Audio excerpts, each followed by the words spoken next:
안녕하세요. 안화중학교 미술교사 김소라입니다. 오늘은 1학기 동안 이루어졌던 온라인 미술 수업을 안내하고자 합니다. 먼저 안화중학교 환경에 대해서 알아보고자 합니다. 저희 학교는 소프트웨어 선도학교로 학교 무선 인터넷 사업으로 전 교실에 무선 인터넷이 구축되게 됩니다. 그리고 전체 학생이 1168명으로 큰 규모의 학교입니다. 그리고 저 같은 경우에는 1학년 6반, 2학년 6반으로 12반을 수업하고 있고 학교 온라인 수업 플랫폼은 구글 클래스룸으로 이루어지고 있습니다. 우선 온라인 수업에 앞서서 장점과 단점을 먼저 알아보았는데요. 장점으로는 시공간을 초월할 수 있다는 것, 그리고 스마트폰과 컴퓨터를 활용하여 미술 도구를 다양하게 활용할 수 있다는 점입니다. 이것이 장점이 될 수도 있고 단점이 될 수도 있었는데요. 먼저는 1대1 피드백에 대해서 좀 어렵고 학생들과 답변을 주고받으면서 시간이 좀 오래 걸린다는 점이 있었어요. 그리고 수업을 하면서 다양한 도구 때문에 수업보다는 도구가 먼저 될 수도 있다는 점이 있었습니다. 그리하여 저 같은 경우에는 미술 수업에 앞서서 교육 철학을 좀 더 확립하고자 하였는데요. 먼저 학생들이 자신의 삶을 의미 있게 보는 것입니다. 자신의 삶에 대해서 성찰하면서 자신을 되돌아볼 수 있는 시간을 갖도록 하였고요. 그리고 둘째, 주변을 배려하는 따뜻한 마음을 가질 수 있도록 하였습니다. 그리고 마지막으로 주변 그리고 자신의 일상에서 만나는 사물들을 새로운 시각으로 볼 수 있는 그런 수업을 진행하고자 하였습니다.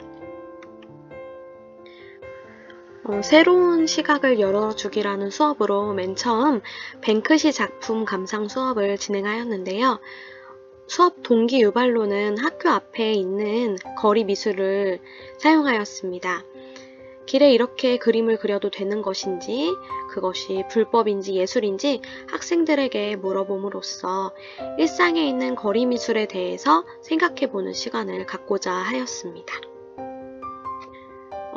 감상 수업에 앞서서는 발문을 매우 중요하게 여겼는데요. 지금 보여드리는 방식 같은 경우에는 설문지로 이루어지는 것이었습니다. 구글 클래스룸 안에는 설문지 방식으로 수업을 진행할 수가 있어서 그 안에 동영상을 넣거나 학생들에게 질문하여 답을 받는 것을 스프레드시트로 받을 수 있어서 답변 같은 경우에 어떤 답변을 좀 많이 했는지 학생들이 어떻게 생각했는지 좀 더 알 수 있었습니다.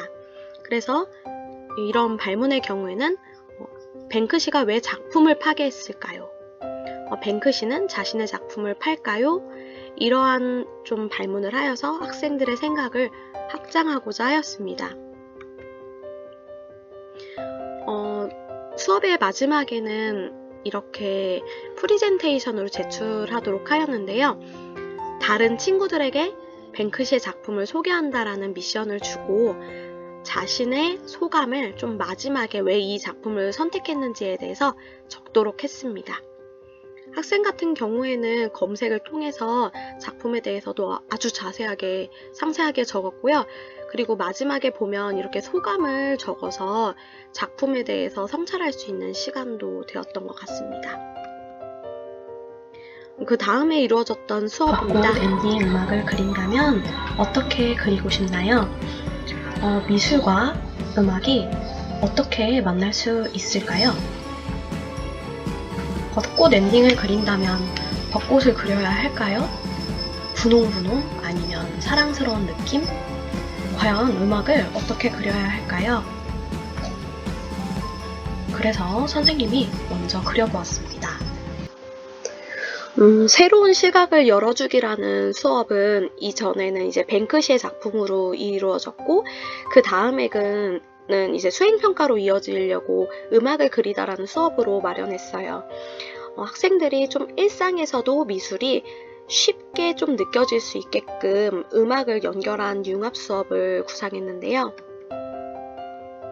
이 수업 같은 경우에는 수업을 이제 동료 교사와 나누면서 이 수업에 대해서 아이디어를 짤 수 있었고 직접 그려보는 것이 좀 어렵다고 그 당시 때는 판단이 돼서 이렇게 프리젠테이션으로 제가 만들어서 보여주면서 학교에 와서 이렇게 할 것이다 라는 좀 안내를 해 주었어요.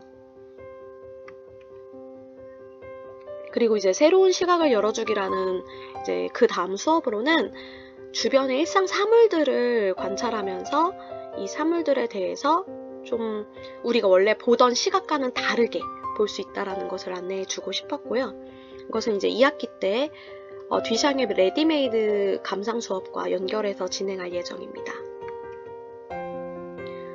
학생들에게는 이렇게 일상 사물과 연결해서 드로잉을 할 수 있게 하였는데요.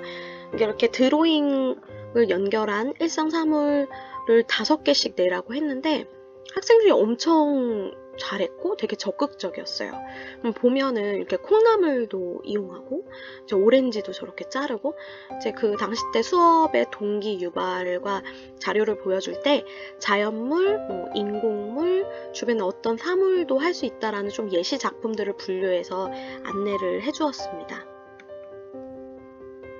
그 다음에는 이제 또 그 다음은 학생들 작품인데요. 보면은 수족관처럼 한 그 핸드폰 케이스가 있죠. 전 이 작품 보고 정말 감탄을 많이 했는데 보면은 학생들이 집에서 좀 정말 재밌게 했었던 수업이었었던 것 같습니다. 그 다음으로는 주변을 배려하는 따뜻한 마음 갖는 방향으로의 수업이었는데요. 이렇게 제가 직접 시범을 보여주면서 학생들에게 집에서도 캘리그라피를 할 수 있도록 하였습니다. 집에 있는 재료만으로도 이제 감사의 마음을 전할 수 있다라는 것을 좀 알려주고 싶었는데요.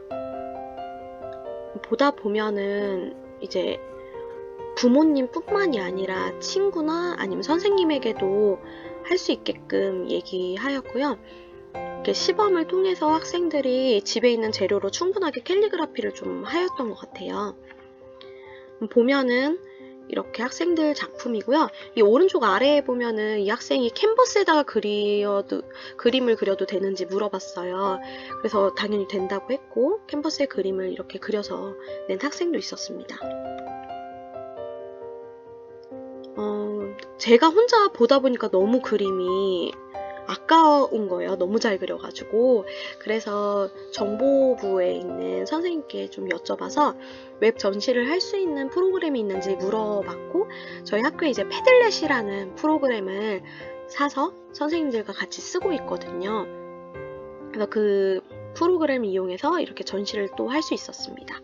그래서 이렇게 패들렛에 했었던 전시는 그 다음 그러니까 미술 수업 때 그 전에 했었던 것을 다시 보여줘서 학생들과 교류할 수 있도록 하였고요. 그 다음에는 포트리라는 앱을 활용해서 소중한 사람을 위한 선물 만들기라는 수업이었습니다. 포트리 라이트라는 앱이 이제 무료 앱인데요. 이 앱스토어에서 무료 버전을 다운받아서 도자기를 제작하고 그리고 이게 제목에 보면은 소중한 사람을 위한 선물 만들기라고 되어 있잖아요. 이 작품을 만들어서 누구에게 주고 싶은지 그리고 이것을 어떻게 왜 그렇게 표현했는지도 다 적을 수 있게끔 하였습니다. 그래서 이제 도자기를 좀 많이 다듬어주고 이렇게 많이 다듬는 것을 좀 해줘야지 금이 나지가 않아요. 그래서 여러분들이 만들고 싶은 모양들을 이렇게 만들어 보면 됩니다. 그리고 이렇게 다 만들고 써서 좀 몇 개를 먼저 만들어 봤기 때문에 이렇게 컬러가 많은데요. 여러분들이 이렇게 하고 싶은 색깔들을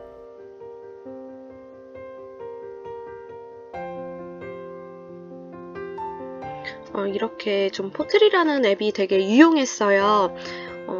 이제 음악을 그리다라는 수업 때 설문지를 활용했었는데 학생들에게 뭘 하고 싶은지 근데 이제 도자기를 만들고 싶다, 실용적인 것을 만들고 싶다 그리고 그림을 못 그리는데도 잘 그릴 수 있는 방법을 알려달라는 친구들이 있었거든요. 그때 이제 이런 수업들을 생각하게 됐는데요. 포트리 라이트라는 앱을 활용하면 이렇게 직접적으로 도자기를 정말 만드는 것처럼 할 수 있었고 이렇게 동영상을 같이 틀어줌으로 실제 도자기 수업과도 좀 유사하다는 것을 알려주었습니다. 학생들이 제출했었던 작품인데요. 제가 예시로 보여줬었던 작품보다도 훨씬 잘해서 제가 정말 감동을 많이 받았습니다. 이렇게 설명 쓴 것들 중에 잘 된 것들을 모아놨는데요. 엄마에게 주문을 만들어서 했다. 그리고 막내 이모를 위해서 만들었다. 그리고 저를 위해서 만들었었다는 작품도 있었습니다. 그려보도록 하겠습니다. 이렇게 노란색으로 여러 번 그려서 색칠을 할 수가 있어요. 이렇게 해서 조금 다른 색으로 하거나 명암을 주려고 하면 겹쳐서 해도 되고, 약간 붉은 기운을 좀 준다 싶으면 이렇게 해봅니다. 그리고 상황에 따라서는 자신이 필요한 것들을 이용해서 이렇게 표현할 수가 있습니다. 아, 귀가 빠졌네요. 자, 이렇게 다시. 예, 지금 이렇게 자신의 삶을 의미있게 보기라는 수업을 안내해 드렸는데요. 맨 처음에 이제 주변을 보고, 그리고 다른 사람을 위해 보고 했던 수업에 이어서, 그리고 나를 되돌아볼 수 있는 수업으로 준비했는데, 이렇게 구글 캔버스라는 프로그램을 활용하면 집에 채색 재료가 없더라도 쓸 수 있었기 때문에 학생들에게 좀 안내해주면서 앞으로 온라인 수업이 좀 많아지게 되면 집에 있는 시간이 많아지고, 그러다 보면 재료에 대한 한계를 느낄 수 있기 때문에 이런 프로그램을 좀 학생들에게 활용할 수 있도록 하였습니다.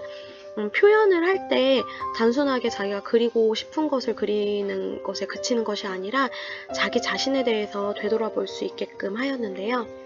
그래서 학생들에게 이미지로 나 자신을 표현하기 라는 미션을 주었습니다. 그래서 학생들이 마인드맵을 활용하기도 했고, 자신이 좋아하는 꽃, 그리고 자신이 좋아하는 풍경, 그리고 나를 나타내는 것, 나의 별명, 그리고 나를 위로하는 것, 이런 식으로 다양한 예시를 주었고 학생들이 충분하게 잘 표현을 했습니다. 특히 저에게 되게 많은 감동을 주었었던 작품인데요. 이 작품을 컴퓨터 모니터 상으로 한참을 바라보았습니다. 이 작품은 전철에 이 비친 좀 라이트라던가 그리고 쌍무지개도 되게 잘 표현했기 때문에 그냥 작품으로서도 정말 손색이 없다고 느꼈는데요. 우울할 때 사진을 찾아본다라는 이 멘트조차도 정말 작가로서의 역량이 보인다는 생각이 들었습니다. 이제 마지막으로 이번 주에 진행할 수업은 패들렛을 활용해서 웹 전시회를 하려고 하는데요. 앞서서 패들렛에 제가 작품을 올렸다면 마지막에 이제 학생들이 자신의 작품을 차례대로 정리해 볼 수 있게끔 하였습니다.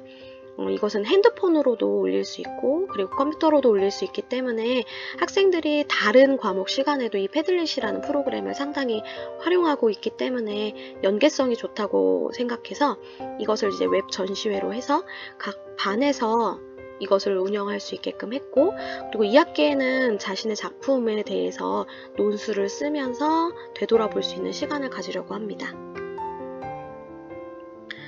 과연 우리 학생들을 언제쯤 만나게 될까요? 저는 이제 아마 다음 주부터 학생들을 만나게 될 것 같습니다. 수업을 정리하면서 수업에 되게 정답이 없다라는 생각이 많이 들었어요. 학생들에게도 미술에 정답이 없다고 말했는데 전 되게 정답을 많이 찾으려고 했거든요. 그런데 그러면서 정말 다른 동료 교사에게도 많이 물어보고 집에서도 정말 고민 많이 하고 교과서도 많이 펼치고 그랬던 것 같아요. 근데 학생들이 생각했던 것보다, 제가 생각했었던 것보다 훨씬 많이 너무 잘해주어서 감동이 많이 됐고, 그리고 중간중간에 저에게 보내는 편지라던가 저에게 보내는 사진, 그림 이런 것들을 통해서 정말 힘들었었던 마음에 더 많은 위로가 되었어요. 저에게 너무 열심히 수업을 준비해줘서 고맙다고 얘기해 주었기 때문에 저도 끝까지 포기하지 않고 이 수업을 준비할 수 있었습니다.